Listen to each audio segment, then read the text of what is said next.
Muy bienvenidos a la lección número 6 de la escuela sabática para este segundo trimestre del año 2024. Esta semana estamos estudiando la temática de los dos testigos. El versículo de memoria se encuentra en el libro de Isaías, capítulo 40 y versículo 8, y dice de la siguiente manera: La hierba se seca, la flor se cae, pero la palabra de Dios permanece para siempre. Esta temática está basada en el capítulo 11 del libro de Apocalipsis y es un mensaje que tiene que ver mucho con la palabra de Dios, los dos testimonios, y eso vamos a entrar de lleno en el estudio de esta semana. Vamos directamente a la lección del día domingo, que se titula nuevamente Dos testigos, y la lectura bíblica para este día la encontramos en el libro de Apocalipsis, capítulo 11, versículo 3 al 6. Vamos a ver qué es lo que dice la profecía bíblica con respecto a este tema de los dos testigos. Apocalipsis capítulo 11, versículo del 3 al 6. Dice la palabra del Señor. Vamos a leer desde el versículo 1 para tener un mejor contexto. Entonces me fue dada, dice el profeta Juan, una caña semejante a una vara de medir. Y se me dijo: levántate y mide el templo de Dios, y el altar y a los que adoran en él. Pero el patio que está fuera del templo déjalo aparte y no lo midas, porque ha sido entregado a los gentiles, y ellos hollarán la ciudad santa 42 meses. Y daré a mis dos testigos que profeticen por 1260 días, vestidos de cilicio. Estos testigos son los dos olivos y los dos candeleros que están en pie delante del Dios de la tierra. Y si alguno quiere dañarlos, sale fuego de la boca de ellos y devora a sus enemigos. Y si alguno quiere hacerles daño, debe morir él de la misma manera. Estos tienen poder para cerrar el cielo a fin de que no llueva en los días de su profecía, y tienen poder sobre las aguas para convertirlas en sangre, y para herir la tierra con toda plaga cuantas veces quieran. Muy bien. Aquí nosotros encontramos una profecía bíblica que inicia con una escena de juicio, cuando se le dice a Juan que mida con una caña de medir el templo y los que adoran en él, pero que no midiese el atrio del templo, o que no midiese, dice, pero el patio que está fuera del templo déjalo aparte y no lo midas. El patio del templo dice que iba a ser entregado a los gentiles, que ellos iban a hollar o a pisotear la ciudad santa durante 42 meses. Este periodo de 42 meses es el mismo periodo de 1260 días, es decir, si nosotros multiplicamos 42 meses por 30 días de cada mes de acuerdo al calendario hebreo, nos da la misma cantidad de 1260. Este periodo profético se encuentra tanto repetidamente en el libro de Daniel, en el capítulo 7, el tiempo en el cual el cuerno pequeño iba a oprimir, iba a desmenuzar a los santos del Altísimo, y estos iban a ser entregados en manos de este poder político religioso. Luego también en el libro de Apocalipsis capítulo 12 vuelve a repetirse que a la mujer se le dieron alas de águila, y este poder, el dragón, la persiguió durante 1260 días. Vuelve a repetirse nuevamente, y en el versículo 3 hace una repetición. Cuando la Biblia repite una vez la misma frase, o dos veces, o tres veces, o más de 4 veces, es algo que la misma palabra de Dios le está dando énfasis a este periodo profético. Y nuevamente aquí encontramos tanto los 42 meses que iban los gentiles, específicamente el cuerno pequeño, el poder político religioso, Roma, a través del papado, iba a hollar la santa ciudad durante este periodo. Y es por eso de que los dos testigos aquí entran en función. Iban a profetizar 1260 días vestidos de cilicio. ¿Qué significa esto? Bueno, desde la supremacía papal alcanzada en el 538 después de Cristo hasta 1978, cuando el general Berthier entró en Roma y desterró al Papa Pío VI, y este murió desterrado, murió en el exilio. Este poder político religioso, a través de la Iglesia Católica Romana, persiguió y dio muerte a los santos del Altísimo, lo que había profetizado Daniel y que el mismo ángel le había explicado en la visión, Daniel capítulo 7. Y luego aquí vuelve a repetir que los dos testigos iban a profetizar durante 1260 días vestidos de cilicio. ¿Por qué razón? Bueno, por la razón de que Roma, a través del papado, prohibió las Santas Escrituras, y cualquier persona que se le encontraban edictos o transcripciones de la Escritura, ellos serían castigados con la tortura, con la guillotina, con la hoguera, con el despedazamiento, y lo más favorable para las personas que creían en la palabra de Dios y la promulgaban en esos días bajo pena de muerte era el destierro. Es decir, preferían huir de donde el imperio tenía dominios, donde llegaban los tentáculos del papado, y las personas siempre profetizaron a escondidas, siempre se transcribió la palabra de Dios a escondidas por temor a la muerte que se imponía por medio de este poder político religioso, el poder del papado a través de la Iglesia Católica, Apostólica y Romana. Y es por eso de que en ese periodo de 1260 días los dos testigos dice que profetizaron vestidos de cilicio. Versículo 4. Estos dos testigos son los dos olivos y los dos candeleros que están en pie delante del Dios de la tierra. Nótese que aquí en el libro de Ezequiel se le explica estos mismos símbolos. El ángel explica la visión a Ezequiel que las lámparas representan la palabra del Señor. La escritura dice: lámpara es a mis pies tu palabra y lumbrera a mi camino. Ahora también menciona que hay dos olivos. Cuando los candelabros del templo del Señor en Israel eran encendidas con aceite de oliva, y eran de continuo, que el aceite tenía que estar virtiéndose en las lámparas para que éstas pudieran alumbrar de continuo. Es decir, las lámparas nunca se apagaban, y era por medio del aceite de olivo que las lámparas se encendían.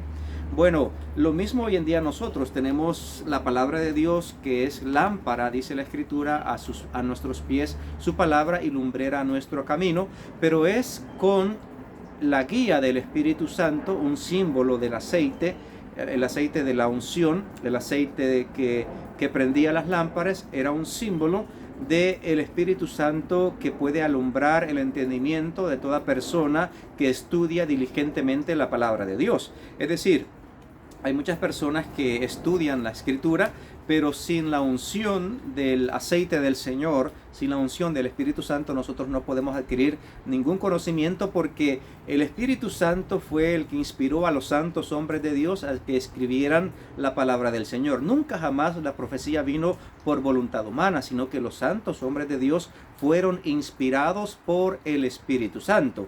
De ahí que el Espíritu Santo es el encargado de prender el conocimiento de la luz de la palabra de Dios, y es el que alumbra realmente nuestro camino por medio de la Santa Escritura. Nunca jamás el Espíritu Santo va a contradecir o va a negar los testimonios de la Santa Palabra de Dios, porque fue él mismo quien la inspiró. Y es ahí que los dos símbolos, tanto el aceite de oliva juntamente con las lámparas que alumbraban en el templo, van juntas, van unidas. Es decir, el Espíritu Santo y la palabra de Dios van de la mano para que nosotros podamos ser alumbrados en nuestro camino. Luego en el versículo 5 está diciendo: si alguno quiere dañarlos, sale fuego de la boca de ellos y devora a sus enemigos. Y si alguno quiere hacerles daño, debe morir él de la misma manera.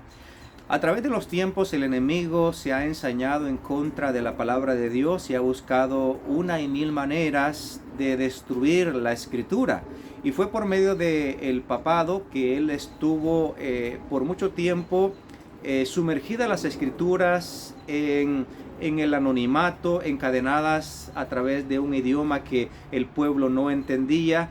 Y fue mediante este poder político religioso que él sumergió a la humanidad en lo que hoy en día se conoce como el oscurantismo, porque las personas se les prohibía totalmente tener o leer las Sagradas Escrituras. Y dice que cualquier persona que quiera dañar los dos testigos, fuego sale de la boca de ellos. Y cualquier persona que quiera destruir a los dos testigos, que representan tanto el Antiguo Testamento como el Nuevo Testamento, nótese que para que una persona pueda ser testigo de algo, esto se da en el contexto de un juicio. Por ejemplo, cuando se llama a alguien a testificar, esta persona tuvo que haber visto, tuvo que haber oído los sucesos que se están llevando a cabo en un juicio. Y es por eso de que los criminales siempre tratan de destruir a los testigos, porque los testigos son los que testifican en contra de los malhechores, en contra de los que hacen el mal. Es por eso de que no es nada raro entender el por qué Roma, por medio del papado, quería mantener en secreto las Sagradas Escrituras. Es por tal motivo que el mismo Satanás quería destruir a toda costa la palabra de Dios, porque la palabra de Dios testifica de la verdad. Y él es mentiroso y padre de mentira. Cuando de mentira él habla, de sí mismo habla, porque él es mentiroso y no ha permanecido en la verdad.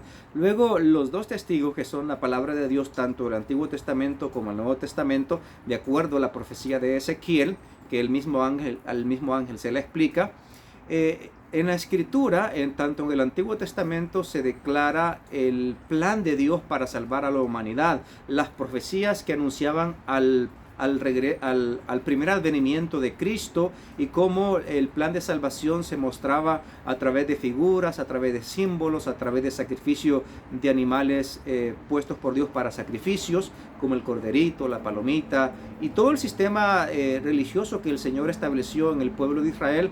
Todo apuntaba al cumplimiento del Cordero de Dios que quitaría el pecado del mundo. Ahora, los evangelios y las cartas paulinas y los hechos de los apóstoles y las epístolas de los discípulos de Cristo, que vieron y oyeron lo que Cristo vino a cumplir profetizado en el Antiguo Testamento, dan por sentado el cumplimiento de las profecías del Antiguo Testamento cumplidas en el Nuevo. Es decir, el Nuevo Testamento, como muchos hoy en día aseguran, no desecha el Antiguo, sino que lo complementa. Lo consolidiza en una sola palabra de verdad, siendo uno escrito antes de la venida del Señor y el segundo escrito después de la venida de nuestro Señor Jesucristo. Es por eso de que el mundo se dividió en nuestra era. El tiempo quedó dividido en dos etapas, antes de Cristo y después de Cristo. Lo mismo la palabra del Señor, quedó dividida en Antiguo Testamento, no porque ya no tiene validez, no porque ya quedó obsoleto, no porque ya no tiene ninguna importancia, sino porque fue escrito antes de la venida del Señor Jesucristo. Y el Nuevo Testamento, que se escribió en nuestra era cristiana, después de que Cristo resucitó y ascendió al cielo. Pero los dos testigos, tanto el Antiguo como el Nuevo Testamento, testifican la palabra de verdad, inspirada por el Espíritu Santo. El plan de Dios para salvar a la humanidad, el juicio final y el resultado de cómo el enemigo está condenado a la perdición. Y todo eso lo testifica tanto el Antiguo como el Nuevo Testamento. Es por eso que nosotros tenemos hoy en día la palabra de verdad. La Escritura dice: santifícalos en tu verdad, tu palabra es verdad. Y es por eso que dice que si alguno quiere dañarlos, hay muchas personas, instituciones que se han levantado en contra de la palabra de Dios, pero no han prevalecido. ¿Por qué? Porque está escrito que cualquiera que quiera dañarlos no van a prevalecer. Fuego sale de la boca de ellos y devora a sus enemigos. Y si alguno quiere hacerles daño, debe morir de la misma manera. Es decir, la misma palabra del Señor en el libro de Apocalipsis, en el último capítulo, revela una grave advertencia contra aquellas personas que se levanten en contra de la palabra del Señor. La Escritura dice que si alguno añade a las palabras de esta profecía escritas en este libro, el Señor añadirá las plagas que están escritas en este libro. y que si alguno quitare de las palabras de la profecía de este libro, el Señor también quitará su nombre del libro de la vida y del Cordero. Es una grave amonestación, es decir, al fin de cualquiera de las dos opciones es perdición eterna, porque las personas que reciban las últimas postreras plagas de la ira de Dios son las personas que estarán perdidas antes de que Cristo venga por segunda vez. Y las personas a las cuales se borre o se quite su nombre del libro de la vida son las personas que van a sufrir el daño de la segunda muerte. Es grave atentar en contra de la palabra de Dios, y se da una grave advertencia contra aquellos enemigos de la palabra de Dios, que son sus dos testigos, que son los dos olivos y la lámpara que permanece delante del Dios de toda la tierra. Los enemigos son devorados por la misma palabra del Señor. Así que esto sea un llamado de atención para cada uno de nosotros, para que tanto nosotros como personas individuales, como institución eclesiástica, como institución familiar, como institución laboral, donde quiera que nosotros nos encontramos, necesitamos los principios de un escrito está, así dice el Señor, porque sécase la hierba, marchítase la flor, pero la palabra de Dios permanece para siempre. Recordemos de que la reforma se llevó a cabo con un principio de sola escritura, que lo que la palabra de Dios dice, lo que la escritura dice, es verdad, guiada por el Espíritu Santo. Muy bien, para terminar de explicar este día, que es un poquito extenso, dice: estos dos tienen poder para cerrar el cielo a fin de que no llueva en los días de su profecía. Y es por eso de que algunos apuntan, y luego dice: y tienen poder sobre las aguas para convertirlas en sangre y para herir la tierra con toda plaga cuantas veces quieran. Es por eso de que muchos apuntan a que los dos testigos se refiere tanto a Elías, que por medio de la profecía se cerró el cielo por 3 años y medio en los días del rey Acab, y Moisés, que fue el profeta que Dios usó para libertar a su pueblo de Egipto, que entre las señales que él hizo, las plagas que él hizo, convirtió el agua en sangre. Y es ahí donde muchas personas tienden a pensar que los dos testigos son tanto Elías como Moisés, pero recordemos de que estos profetas no hablaron con su propia palabra. Cuando Elías cerró el cielo por 3 años y medio, no fue por la palabra de Elías. Si bien es cierto, él exclamó la palabra, pero él estaba lleno y guiado del Espíritu Santo, quien inspiró las palabras del profeta para dar esta señal del cumplimiento de la sequía de 3 años y medio. Y cuando él oró al Señor, vino lluvia sobre la tierra. Lo mismo Moisés. Moisés no habló en su propia palabra. Él fue enviado y fue elegido por Dios para libertar a su pueblo de Egipto, y él estaba en íntima comunión con Dios, que inclusive es el único profeta que tuvo el privilegio de hablar con Dios cara a cara. Entonces es algo no correcto pensar que los dos testigos se refieren tanto a Moisés o a Elías, sino más bien se refiere, como dice la Escritura, son dos olivos, son las lámparas que permanecen delante de Dios, del Dios de toda la tierra, y esto pues es una representación gráfica tanto del Espíritu Santo, que inspiró como a Moisés y a Elías, pero también a la palabra de Dios, que se divide en 2 testamentos, o en 2 testimonios, o en 2 testigos de lo que Dios ha revelado por medio de su Santo Espíritu. Los 2 testigos son la palabra del Señor en el Antiguo Testamento y en el Nuevo Testamento. Muy bien. El día lunes de la lección habla de periodos proféticos, y vamos a leer en Apocalipsis capítulo 11 versículo 3 con Apocalipsis 12, 5, 6, 14 y 15 y Daniel 7, 25. Aquí están los periodos proféticos donde se repite el tiempo de 1260 días y 42 meses, y esto representa el tiempo donde el cuerno pequeño iba a tener la supremacía papal.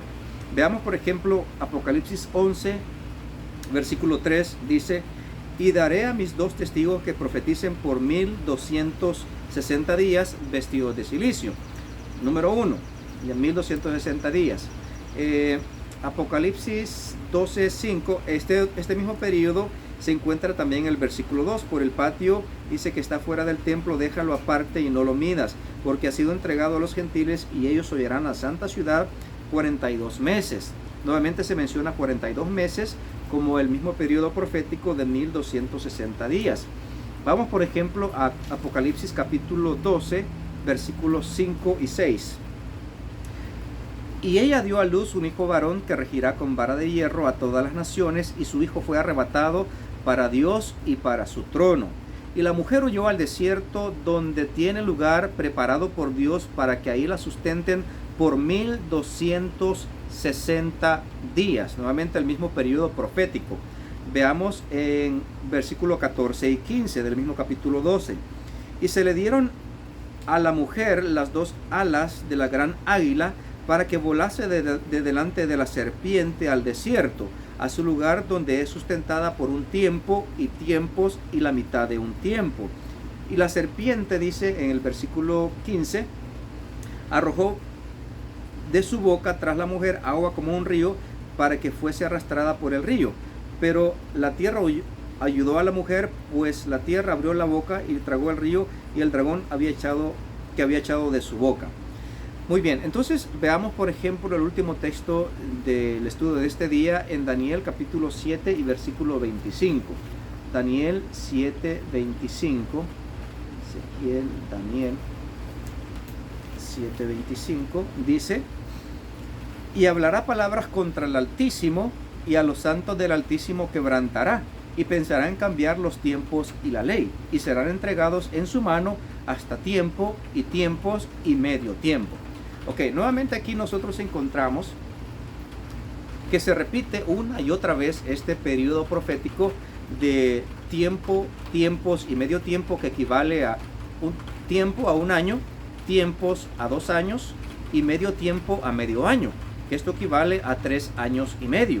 Y cada mes es en el calendario hebreo, que es el lenguaje profético que se utiliza, equivale a 30 días. Esto da un monto de 1260 días o un monto de 42 meses. Es decir, los 42 meses con el tiempo, tiempos y medio tiempo es paralelo o es equivalente o es la misma cantidad de 1260 días, pero de acuerdo al análisis profético, a la traducción profética, un día equivale a un año. Entonces es la cantidad de 1260 años lo que este periodo profético es establecido.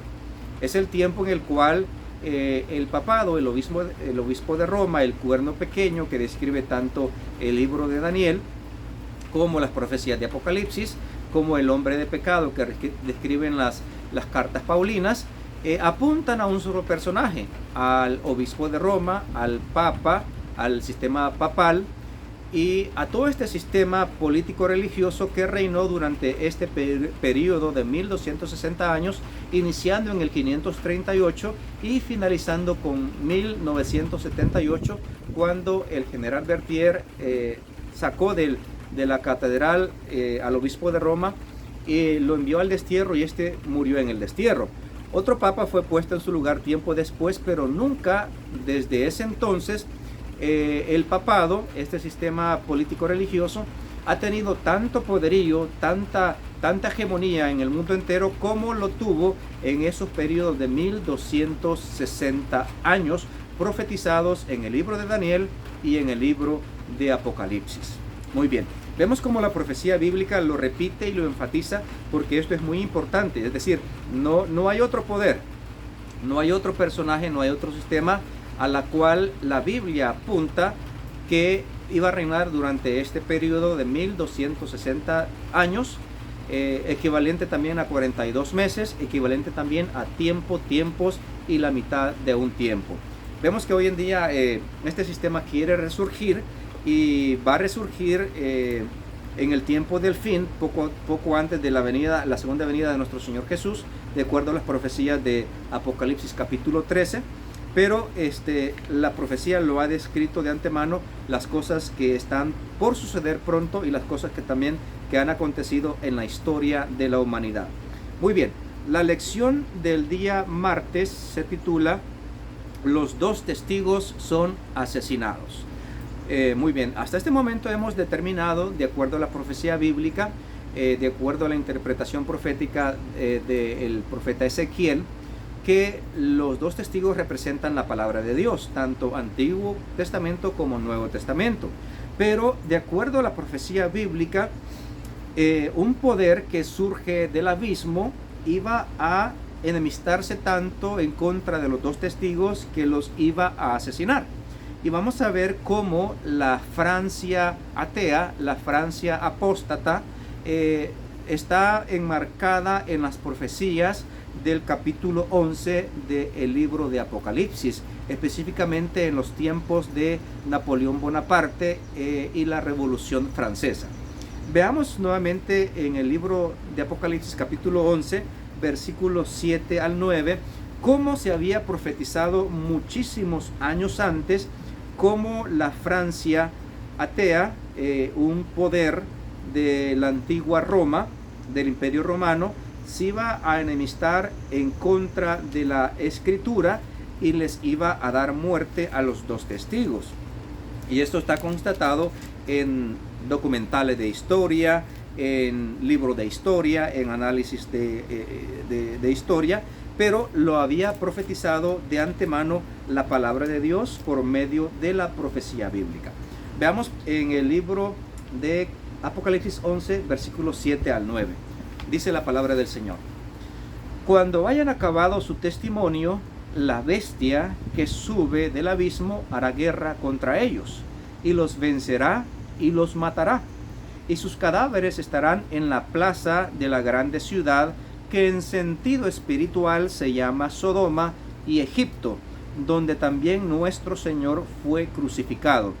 Y los de los pueblos, tribus, lenguas y naciones verán sus cadáveres por 3 días y medio y no permitirán que sean sepultados. Muy interesante.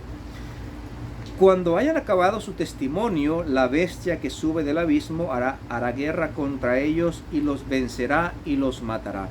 Es decir, al final de los 1260 días que iban a profetizar con ropa de silicio, cuando Roma papal impedía la libre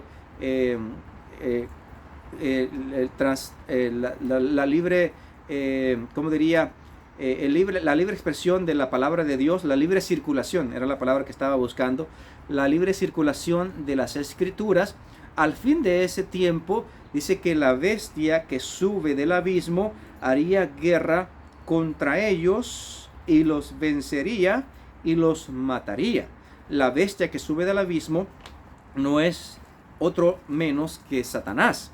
Es el mismo que había engañado o que estaba utilizando a este sistema político religioso para mantener en oscuridad y en oscurantismo, atadas en un solo idioma, el latín, que el pueblo no entendía, la palabra de Dios, las escrituras. Y es en ese tiempo de oscuridad, de penumbras, conocido como la Edad Media o la Edad Oscura, donde no prosperó la ciencia ni la cultura. El mundo estaba sumido en tradiciones, en máximas, en dichos en ideologías humanas, en filosofías humanas, en tradiciones humanas, pero se desconocía elocuentemente la palabra de Dios, porque cualquiera que se le encontraba era penado con la muerte. Y Satanás tomó mucha ventaja manteniendo las escrituras en la oscuridad por medio de este poder político religioso. Pero luego, cuando surgió la Revolución Francesa y cuando los revolucionarios ganaron la revolución, se enojaron tanto, es decir, el mismo espíritu que Roma había fomentado en todo el imperio, un odio aférrimo en contra de los reformadores que utilizaban la palabra de Dios como lámpara a sus pies y una guía para su palabra. Grandes personajes se levantaron, como los mencionados anteriormente en las lecciones que venimos estudiando: Martín Lutero, Juan Hus, John Wycliffe, entre otros reformadores, Tyndale, que fueron los que llevaron la reforma a su máxima expresión. Ellos fueron condenados a muerte y las personas que aceptaban sus enseñanzas eran muertos con torturas, asesinados en la hoguera, muertos en calabozos espantosos, desterrados, niños, mujeres, jóvenes, ancianos, todos eran muertos cuando se les encontraba que estaban adorando al verdadero Dios, de acuerdo como lo enseñaba la palabra del Señor. Este poder era el promotor de todas estas atrocidades que se cometieron durante este largo periodo de 1260 años. Y cuando se dio la Revolución Francesa, cuando hubo una estabilidad económica, política, cultural, se levantaron los revolucionarios y entonces atacaron todo lo que tenía que ver con la Iglesia de Roma. Y entonces dieron muerte a muchos obispos, al Papa Pío VI lo desterraron, a los cardenales los asesinaban, los mismos que promovieron el asesinato en contra de los mansos reformadores, ahora ellos mismos fueron víctimas de los revolucionarios y los expusieron tanto a la guillotina como a la servidumbre, y ellos probaron lo que la misma Escritura dijo en los evangelios, cuando el Señor le dice a Pedro, mete tu espada, porque al que a espada mata, a espada tiene que ser muerto. Estas mismas palabras se cumplieron en la Revolución Francesa, y la mayoría de los dirigentes católicos en toda la Francia atea tuvieron que negar sus creencias en un Dios a los cuales ellos habían enseñado de una forma errónea a que los súbditos de todo el imperio tenían que reverenciar. Y es ahí donde en esta Revolución Francesa este poder satánico que había usado al catolicismo, al romanismo, para imponer herejías y dogmas religiosos que van en contra de la palabra de Dios, ahora se disfraza por medio del ateísmo para atacar la palabra de Dios.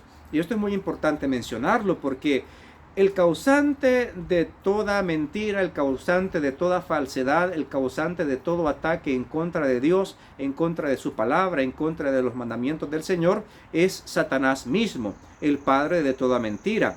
El que se rebeló en el cielo en contra de Dios y en contra de los santos preceptos del Señor. Es el mismo que engañó a los dirigentes de la iglesia y los dirigentes políticos a que atacaran a los reformadores que habían obtenido en la palabra del Señor la bendita esperanza de un Salvador que nos salva por medio de la fe, por medio de la gracia, y que se debe de dar gloria y honor solamente al Dios creador de todo lo que existe, y que su palabra es infalible y que nosotros debemos de obedecerla por medio de una conciencia limpia y de una conciencia libre, de acuerdo a los dictados de nuestra fe en la palabra de Dios. Es decir, los principios de los reformadores fueron solo Cristo, sola Escritura, sola fe, sola gracia y sola gloria de Dios. Y por estos principios los reformadores estaban dispuestos a ofrendar su vida, tanto niños como madres, como ancianos, como jóvenes.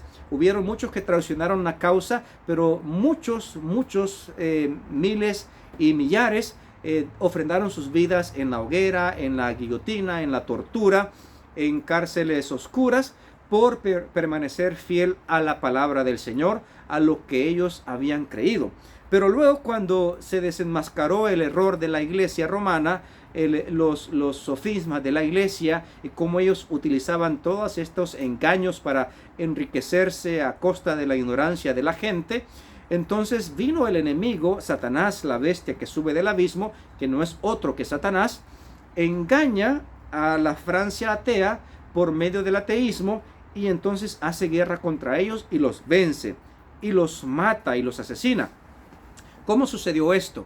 Bueno, en 1973, cuando se está dando inicio a la Revolución Francesa, y prácticamente cuando ya se ha tomado gran avance en la revolución, el rey de Francia, me parece que es Carlos XV, juntamente con su esposa María Antonieta, son aprisionados y son obligados a someterse a un concilio que tienen que compartir el poder que antes nomás lo tenía la iglesia, la jerarquía eclesiástica, y el rey estaba en segunda jerarquía, y el pueblo lo tenían como sometido por medio de sofismas, por medio de dogmas y los tributos que pagaban tanto al Estado juntamente a la iglesia. Los monaguillos, los sacerdotes hacían un gran festín a costa del pueblo, y todo esto fue llenando la paciencia del pueblo francés.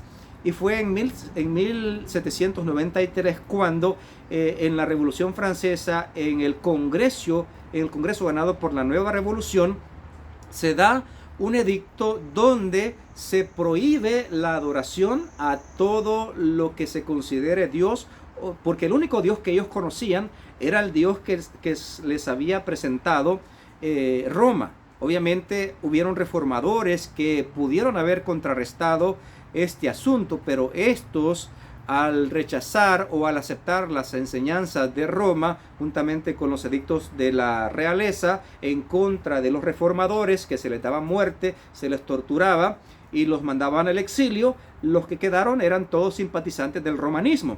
Y es ahí donde las palabras de Cristo tuvieron gran relevancia, juntamente como Jerusalén, juntamente como Francia y juntamente con el mundo entero. Oh, si supieras en este tu día lo que hoy toca a tu paz, pero hoy está velado a tus ojos. Y en las mismas lágrimas que el Señor derramó sobre la ciudad perdida de Jerusalén, lo mismo sucedió prácticamente en Francia. Los reformadores fueron desterrados, y es ahí donde en 1793 se firma un edicto y que toda la escritura es recogida en montones y es quemada en las plazas de la gran ciudad, que en sentido espiritual dice sus cadáveres estarán en la plaza de la grande ciudad, que en sentido espiritual se llama Sodoma y Egipto. Bueno, en Francia se cumplieron estos dos simbologías, tanto de Sodoma, porque el pueblo, una vez en la revolución, que ya no está sometido ni tanto a los edictos de la iglesia, juntamente con los edictos de la realeza, ellos dicen: no hay Dios, no tenemos por qué reconocer el Dios que nos enseña el romanismo.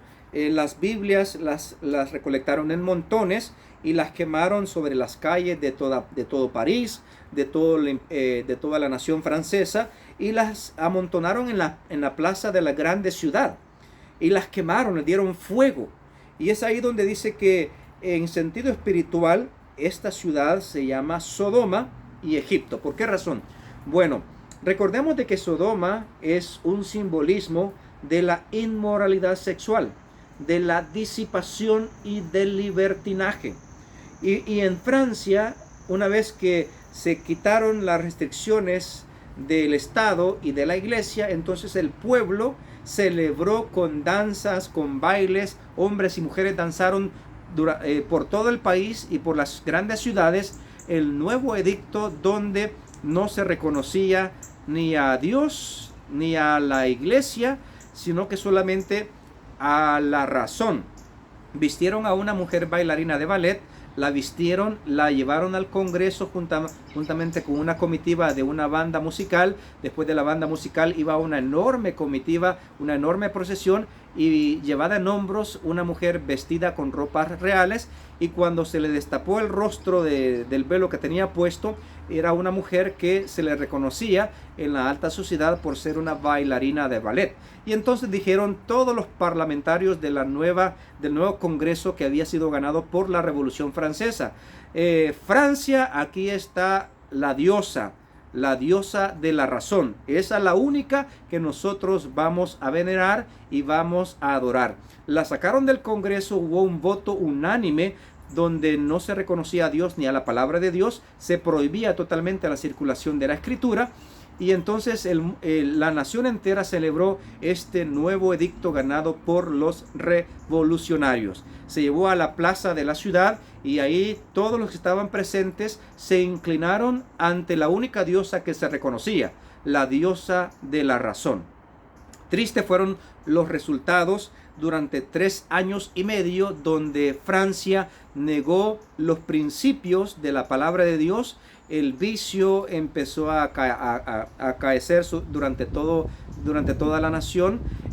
Los crímenes se daban muerte unos a otros. Unos revolucionarios empezaron a matar a otros que querían ganar el poder, y empezaron a matarse unos contra otros. Hubo una carnicería sangrienta durante todo este tiempo de 3 años y medio, hasta que un nuevo poder, un nuevo parlamento reconoció la necesidad de los principios de la palabra de Dios. Y fue precisamente en el mes de noviembre de 1973 cuando se da el edicto de del primer congreso, el único en su historia que ha negado totalmente la existencia de Dios. Es decir, han habido blasfemos en Holanda, en España, en Alemania, en todo el mundo, en los parlamentos, en todos los lugares. Han habido personas que han negado la existencia de Dios y los principios de su santa palabra. Pero nunca en la historia de una nación, un parlamento entero ha negado y ha prohibido la circulación libre de la palabra de Dios y la existencia del verdadero Dios. Es aquí donde dice que en sentido espiritual se le llama también Egipto. Cuando, por ejemplo, Moisés fue enviado por Dios ante Faraón, y Faraón dijo estas palabras retantes al verdadero Dios: ¿quién es Jehová para que yo oiga su voz y deje ir a Israel? No conozco a Jehová y tampoco dejaré ir a Israel. Esa fue la actitud arrogante del monarca de Egipto. Y es por eso de que, en sentido figurado, a Francia en este tiempo de revolución se le llamó Sodoma y Egipto, donde la disipación, la prevaricación, la inmoralidad sexual, los vicios, las orgías. De hecho, en este parlamento se extendieron los días semanales a 10 días, es decir, cambiaron el curso de la semana de la semana que Dios había establecido en la creación de 7 días, y ellos pusieron una semana de 10 días. Y el 10º día era un día de disipación, de orgías, de blasfemias, de libertinaje, de inmoralidad. Cada 10 días el pueblo, toda la nación se reunía para practicar orgías, liviandades, inmoralidades, perversiones, y para que blasfemaran todo lo que ellos quisieran blasfemar.